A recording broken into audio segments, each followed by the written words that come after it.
Bonjour à tous, j'espère que vous allez bien. Moi en tout cas ça va super bien. Donc on se retrouve au potager de bonne heure avant de partir au boulot. Moi c'est le moment où j'aime bien y venir parce qu'après de toute façon il fait trop chaud. Donc là ça y est, pour ceux qui ont suivi les premières vidéos, on avait procédé à la première taille des courges.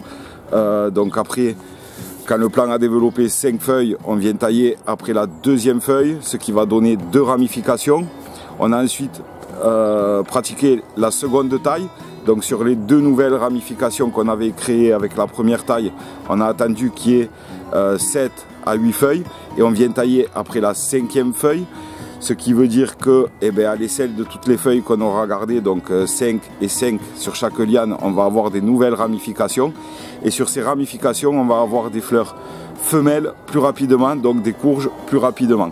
Alors dans le sud, c'est pas vraiment nécessaire de pratiquer la taille puisque l'arrière-saison est assez longue, vos courges auront largement le temps de mûrir. Mais bon voilà, moi je le pratique quand même. Tout simplement parce que j'en avais fait une vidéo, pour ceux que ça intéresse, je mettrai tous les liens des vidéos en correspondance avec celle-ci dans la description si vous voulez aller les voir. J'avais fait une vidéo comment bouturer les courges.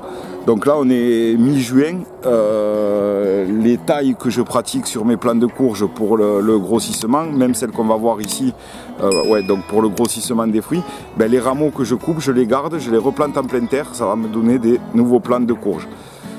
Pareil pour ceux qui veulent voir la première et la deuxième taille, je vous mettrai les liens dans la description de la vidéo et je les ferai apparaître en haut à droite tout au long de la vidéo.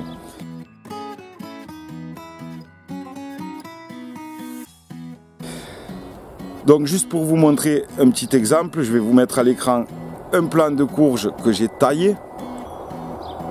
Donc on voit bien sur celui-ci qu'il y a déjà 2 grosses courges qui sont bien formées. J'ai déjà pratiqué la 3e taille, je vais vous le montrer. Je vais le faire également sur d'autres plants où je ne l'ai pas encore fait. Donc on voit qu'on est mi-juin à l'heure où je fais la vidéo. Donc on voit bien que les courges sont déjà hyper développées.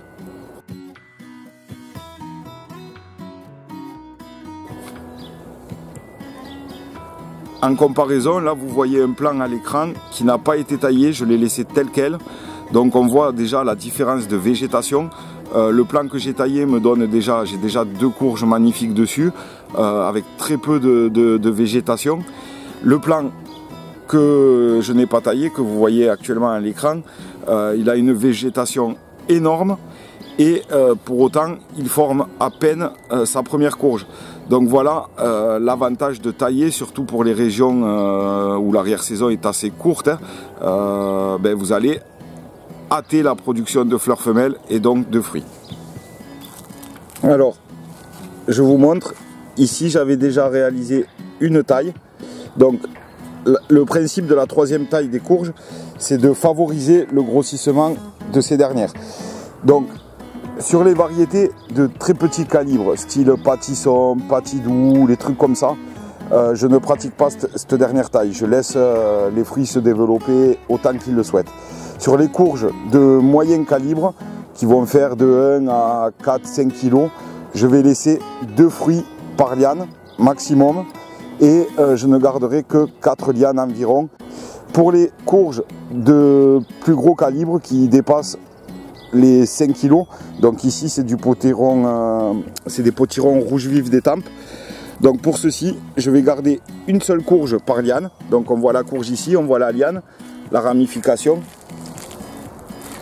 Donc on voit bien que le fruit, le fait d'avoir taillé, le fruit a été produit assez rapidement. Il y a eu les fleurs femelles très vite, ce qui permet donc d'avoir la courge assez rapidement également. Et l'autre avantage, c'est que vos courges sont assez près du pied de votre courge. Donc il sera mieux alimenté que s'il se retrouvait à 4 ou 5 mètres du système racinaire. Donc là c'est simple. Après le dernier fruit qu'on veut conserver, je vais garder une feuille ici qui va servir de tire-sève. Et je coupe. Voilà, j'ai mon sécateur, je suis bon pour le changer, il ne vaut plus rien. Donc je viens couper ça, et pareil, à l'aisselle de la feuille, on a un nouveau rameau qui va se Dès qu'on fait une taille, il y a des rameaux qui apparaissent. Donc sur cette liane, je vais également supprimer les rameaux.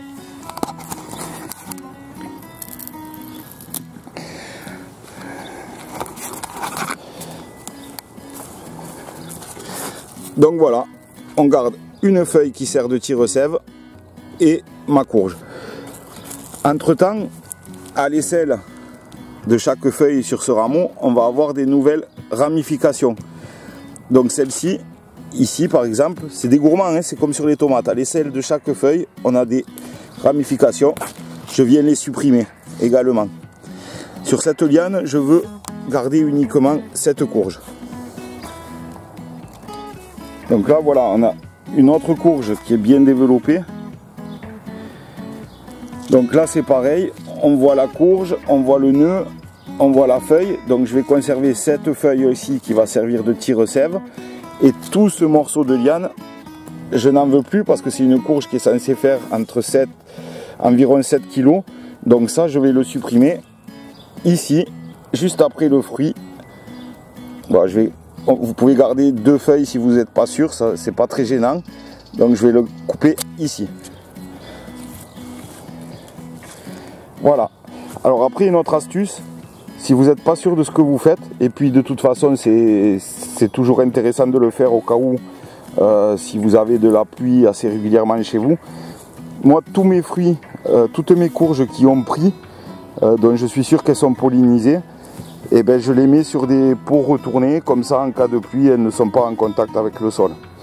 Et ça vous permet de voir également la liane, ce qui se passe dessus, puisque par exemple ici, vous pouvez le voir ici, là on a un autre bourgeon, c'est comme des gourmands sur les tomates, à l'aisselle des feuilles et de la tige principale, vous avez des bourgeons qui apparaissent.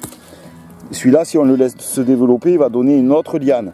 Donc l'énergie de votre tige, elle se répartit en priorité dans cette liane pour la faire pousser, alors que ce qu'on veut, c'est qu'elle aille dans la courge.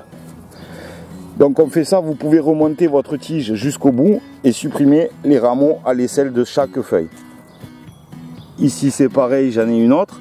Donc une feuille ici, on voit bien, celle-là elle est au niveau du fruit. Donc le bourgeon qui est ici, quand on va couper, ça va favoriser sa ramification, donc on l'enlève. Nous, ce qu'on veut, c'est que la courge grossisse. Donc j'enlève les bourgeons, ensuite je remonterai toute la tige et j'enlèverai tous ceux qui sont à l'aisselle des feuilles. Et là, je viens couper tout simplement après la dernière feuille, après le fruit. Et là, pareil, je supprime les fleurs qui pourraient y avoir et le futur bourgeon qui pourrait pousser. Alors une fois que vous avez fait votre taille, s'il vous reste un peu de place au potager, comme c'est mon cas, je vous avais déjà montré comment faire une bouture de courge dans un godet, mais là je vais directement le planter en pleine terre. Donc il est encore temps de les planter, hein, surtout dans le sud, puisque là on part déjà d'une bouture d'un plant mature qui va de suite se développer rapidement. Vous gagnez facilement 2 à 3 semaines par rapport à si vous faisiez un semis. Donc c'est encore temps de le planter. Et dessus, vous y pratiquerez la taille, étape 1, étape 2, étape 3. Et tout simplement pour favoriser l'apparition de fleurs femelles assez rapidement. Et sur cette jeune bouture, vous aurez des fruits cette saison.